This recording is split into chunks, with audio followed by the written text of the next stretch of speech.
Vikes Now, I am Dustin Baker. We are about 3 weeks away from free agency, one of the most exciting times on the calendar, and then 6 weeks after that is the NFL draft. And we've done a couple prediction shows with Josh Fry. He gave his predictions. I did some bold predictions that are designed to be out there, but I want to get these on record as my official Vikings predictions for free agency and the draft. We'll have some mock draft stuff in the next, 8-9 weeks too. But before it really gets cracking in March 10th, the first day of legal tampering, I want to get these on record. I'll try to get some specific names in here for free agency that I think are realistic, but on the whole, these are broad predictions that I have for this version of Vikings as we enter 2025. So I'll start at the top of the list. These are ranked in no particular order in terms of, impact or anything. But my first prediction is that Sam Darnold leaves the Minnesota Vikings.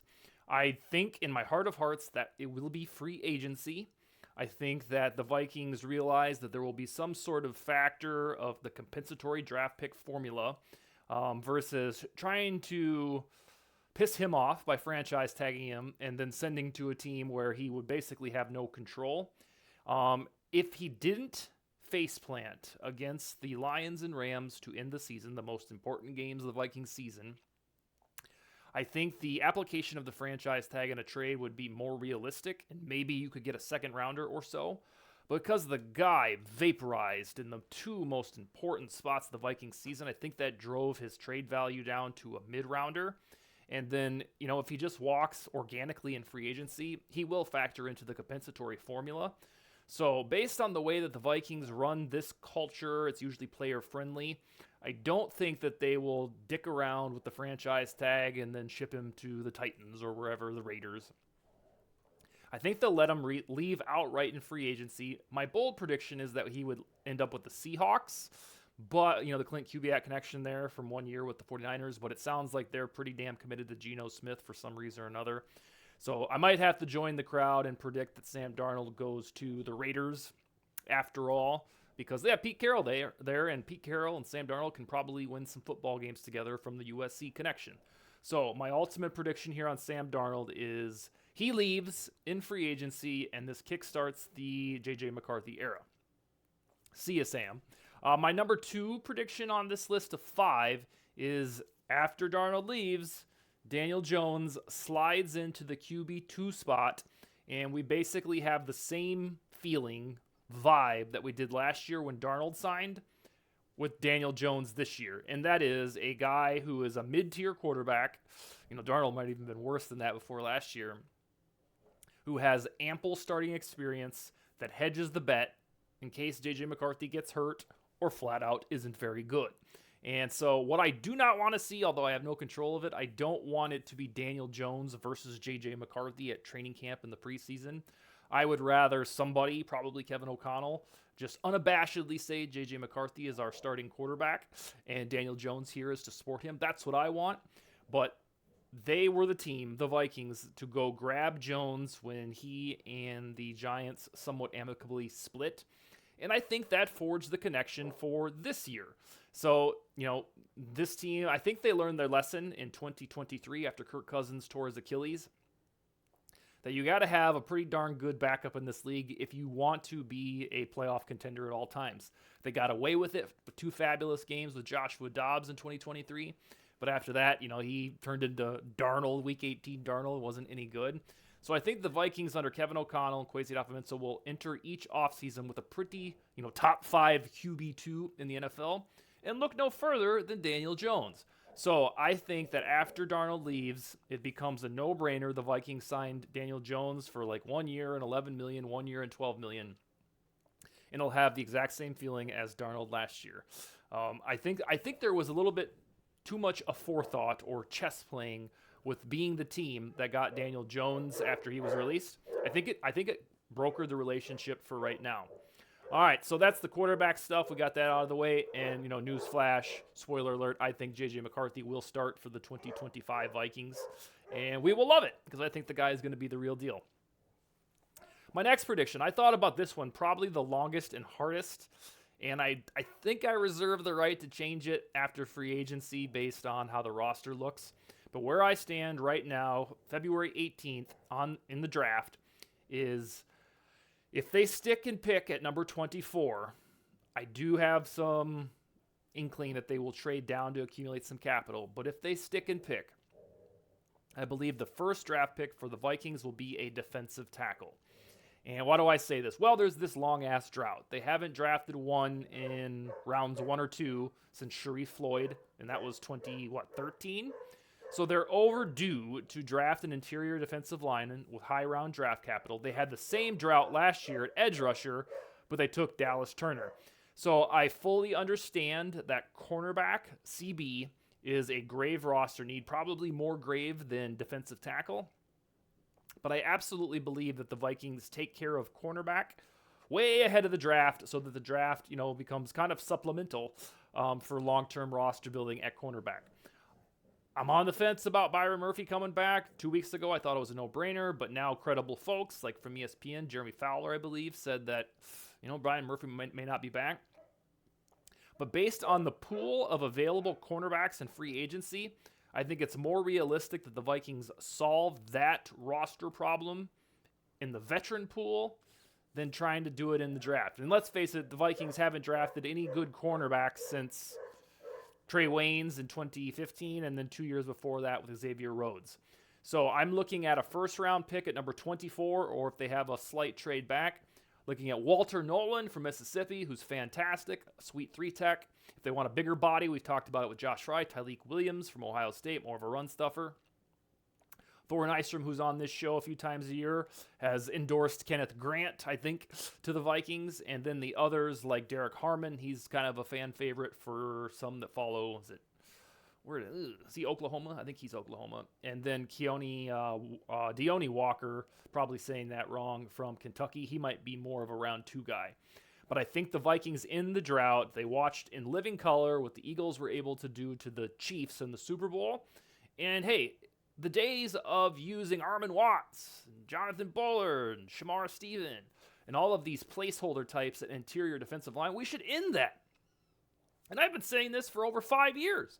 I used to get really excited when Sheldon Richardson was signed with the Vikings because it showed me that they cared and realized that you can sponsor quarterback pressure from the interior of the line, and you don't have to rely on Everson Griffin, Daniil Hunter, and Dallas Turner, and Andrew Van Ginkel. You can go get the quarterback in the middle of the defensive line. There's no rule against that. And it's just that the Vikings never endorse that. They're always like, nah, we got Shamar Stephen. We're going to be just fine. This year, somebody in the room can finally realize, hey, Walter Nolan, pick 24. Let's do it. So I believe that an interior defensive lineman will be the pick of the draft. The drought is way too long. All right, number 4 prediction is Aaron Jones will return to these Vikings. He will be 31 next December. He played really well for the first month and a half of the season and then kind of slowed down. He didn't turn into a liability, but he just wasn't the spark that he was for the first, 5-6 games of the season. But here's what I think will happen. I think that the Vikings, because Aaron Jones is a culture and a locker room guy, I believe they'll re-sign him for $6 or $7 million, and then also draft a running back in this class that is unholy, extraordinarily deep at running back. If you play Dynasty Fantasy Football, there's probably going to be 10 to 12 running backs that you will draft in your rookie draft and be like, sweet, I got Ollie Gordon from Oklahoma. There's going to be all kinds of guys at running back, not like other years, like last year was Jonathan Brooks and Trey Benson. And we're like, all right, let's make sure we get those guys, and then we'll take a flyer later on Bucky Irving, who actually worked out. This year, you have at least half dozen and more closer to a dozen of running backs that can eventually springboard into RB1s in this league. It would be criminal if the Vikings, who haven't used a young running back since Alexander Madison in 2019 and Dalvin Cook in 2017 before that, it would be criminal if they don't get in on the bonanza and draft a running back this time while hedging the bet, signing Aaron Jones, or if you don't want Jones, you can go get Najee Harris, Javonte Williams, J.K. Dobbins, Jalen Warren, Rico Dowdle. Plenty of options. The Vikings' ground game efficiency climbed from 27th DVOA in 2022 and 2023 to 20th in 2024, so we have baby steps there. But I believe the thing that will solve this above all else is young legs and a running back who is 21 or 22, not 30 like Aaron Jones. But that does not prevent me from predicting the Vikings will have it both ways. They want the culture type dude back in Aaron Jones at a somewhat affordable contract for a running back. And then you can sunset his ass and his career for Travion Henderson from Ohio State, Quinton Judkins from Ohio State, Caleb Johnson, Omarion Hampton, Devin Neal, all kinds of running backs in this draft, and even Josh Fry, who, like a broken record on this show, endorses Cam Scatabo. There are so many running backs that the Vikings absolutely better get in on all the fun on draft night, which is, April 24th, 25th, and 26th. So Aaron Jones will be back, but the Vikings will also draft a running back. And finally, my final prediction, this is the one that I'm most excited to reveal, mainly because it feels like we have never done this as Vikings fans.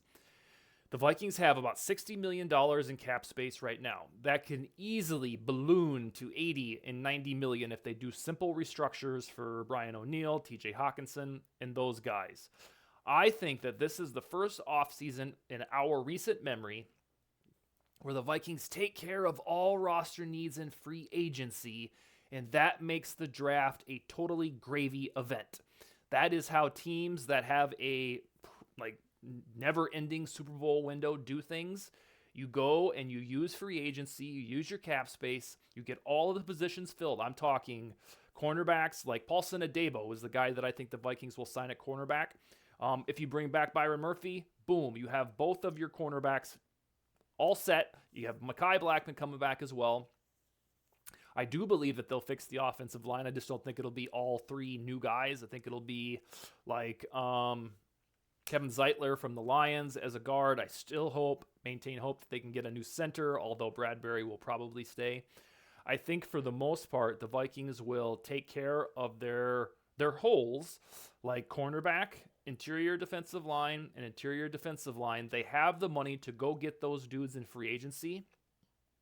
So that when we get to the draft on April 24th with the 24th pick, or if they trade down, they can truly take the best player available. This is the perk of getting rid of guys like Adam Thielen, Kirk Cousins, Dalvin Cook, Eric Kendricks, all of those long-term players who were getting old that had fat contracts. Kwesi Adofo-Mensah said, see ya. And now we're entering this new era, 4 more years where J.J. McCarthy is affordable. I think that they can systematically check off the roster needs in free agency, probably finding dudes in their patented age range, 25 to 27, give them 2 or 3 year deals, and they have the money to do this across the board. Then you get to the draft, and you say, oh, we got Aaron Jones at running back. Well, we can still draft Travion Henderson. Oh, you get to cornerback, and you say, oh, look at this roster. We have Byron Murphy, Paulson Adebo, Mekhi Blackman, Dwight McGlothern. Yeah, that's cool. We're still going to draft Jahdae Barron from Texas. The same goes for defensive line. If they want to, get Harrison Phillips there at defensive tackle, that's fun, and that works. But if they want to be the team that signs Milton Williams, go ahead and do it. And then you get to the draft, you can also get Walter Nolan. You can get rich when you have a quarterback on an affordable contract. That is the perk here. That leads me to believe that they're not going to reinvest in Sam Darnold or do some bizarre shit like trade for Matthew Stafford, which has been a prevalent theory out there this week. I think we will, alas, see the Vikings fix all of their roster holes in free agency, get to the draft, look around at one another and say, look, bitch, let's take the best player available. That's what I got. Sam Darnold leaves is my foremost prediction. Daniel Jones becomes the QB2. The first pick, whenever that may be, whether it's 24, 29, 36, the Vikings will select a defensive tackle with their first pick of the draft. Aaron Jones will be back. The Vikings even extended his void deadline window, which is a symbol that they're trying to work towards an extension. And then all roster needs will be mostly filled before we even get to the draft. That's all I got for Tuesday. Skol, baby.